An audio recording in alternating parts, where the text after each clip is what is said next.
All right, here is a stat update. As many of you already know, I use math to communicate to my son far as how he's doing in his soccer development. And I'm adding another layer of communications with my son through a diagram of the field. And I plot where he receives a ball, where he passes, where he dribbles, and I'll show you this on YouTube for the ones on my YouTube channel. If you're not on my YouTube channel and you're on the audio portion, go to youtube.com/Coach Cameron Soccer and subscribe, and you'll get access to all of this. And obviously, it's a free subscription. It's on YouTube, and all of this is free content. And if you want access to any of this, if you want me to send you videos directly, if you want an Excel spreadsheet, the exact same one I use for my son Jack, and compare your stats to his, no problem. Just email me at coachcameronpodcast@gmail.com. But let's get started right now. Let's take a look at Jack's stats updated and see how he did over the weekend. And here is his Excel spreadsheet. So as you can tell, I have a lot of stats for Jack.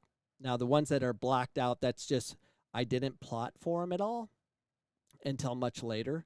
But I'll zoom this in for the over the weekend, how he did over the weekend. And so he had 3 games over the weekend. And he had 2 league matches and a Spanish league we play in, Mexican league we play in, so we can get more data, more opportunities on the ball. As you can tell, he had 2 games that were ties, and 1 game they won 4-1, and he scored a goal this weekend, so that was a positive for Jack, who likes to distribute, and I'm trying to encourage him to have more opportunities of shooting and, be selective about it. I'd rather make a very simple or a nice pass that we can get a tap-in goal versus just shoot to shoot. I'm a big believer, if you're going to shoot, it better be in a situation that you can score. But that's just my preference. But as far as the stats over the weekend, Jack had 1 record. He had 11 total passes going forward. So in the second half, and 10 in the first half. But 11, I highlight. So if you see all the highlights I have, those are his records, his game records. And I plot everything from goals scored, assists. He's starting to get more assists. He finally had a goal, and I'm going to encourage him to take more risk on it as far as getting closer and have opportunities of scoring more often than not. And communicating with your children through math and visuals is very important. So this is what I got. Jack had 343 successful passes going forward overall since we've been measuring this in August. And he's had 90 that have been failures in his pass attempts. And then passing backwards, 155. And successfully 19 unsuccessfully, with total number of opportunities on the ball, 598. So I also calculate the average touch rate, all those things. Now, the one thing I added to this, I was putting out of positions, fouls, foul committed, dive-ins, shots, all of that. I put those data points in. But I added a couple new categories because I thought was important, is the 50-50 challenge. So he had 2 50-50 challenges that he lost, and I record that because he needs to win those. And moves. So he had a PBRG. That's a pullback roll and go. That move, let me just show you that move. So this is a YouTube video of the move that I put out there. Let me just show you what he did in the second game yesterday. The ball traveled from one foot to the other, and they're going to come in hard. And what you're going to have to do to get forward. The reason we have to go back. Sorry, I got to start from the beginning. Basically, it's how the whole move is basically huge. It's a pullback, stop, roll, and go. Now that's actually looks simple, but it's not. The hard. That's a move, and I'll actually put this link of that move on the subscription, the description below.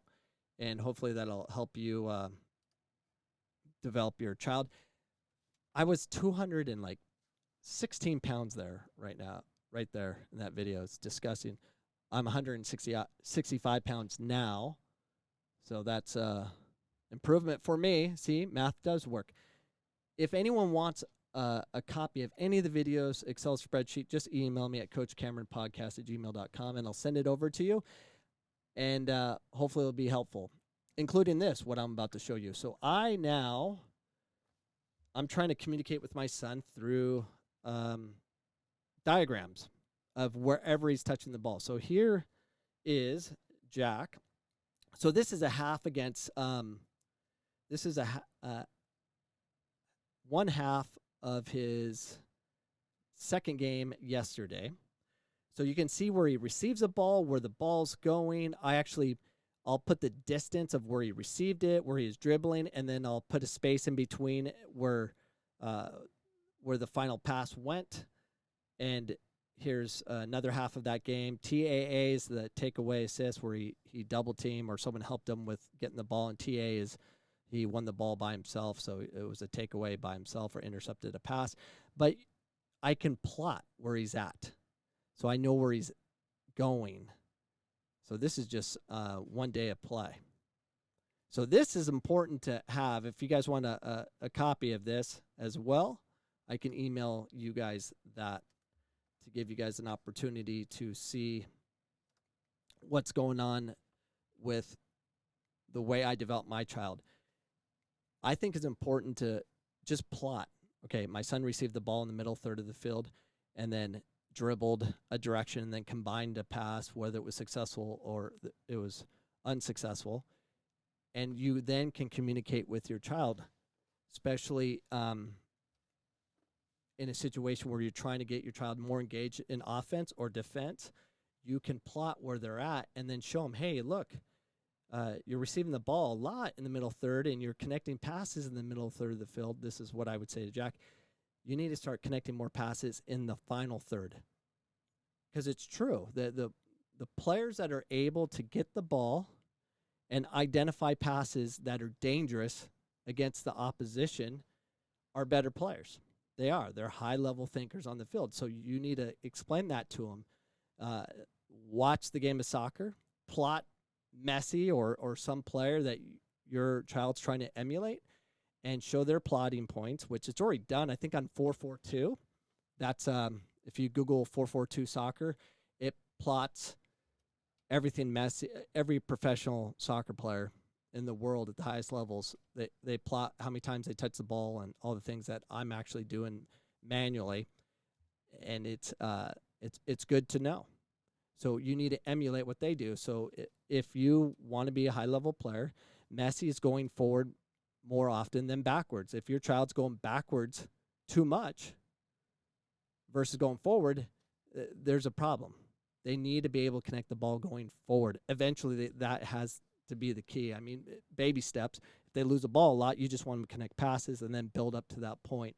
So hopefully this was helpful. And if you want any information or more information on any of this, I can send you other podcasts and stuff you can look at. But all this is available to you on YouTube.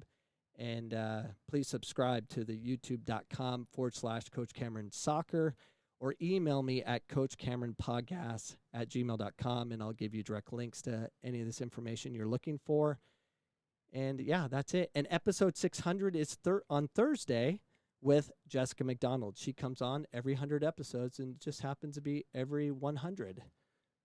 So please tune in for that one. And other than that, I hope you guys have a great day, and we'll talk to you soon. See ya.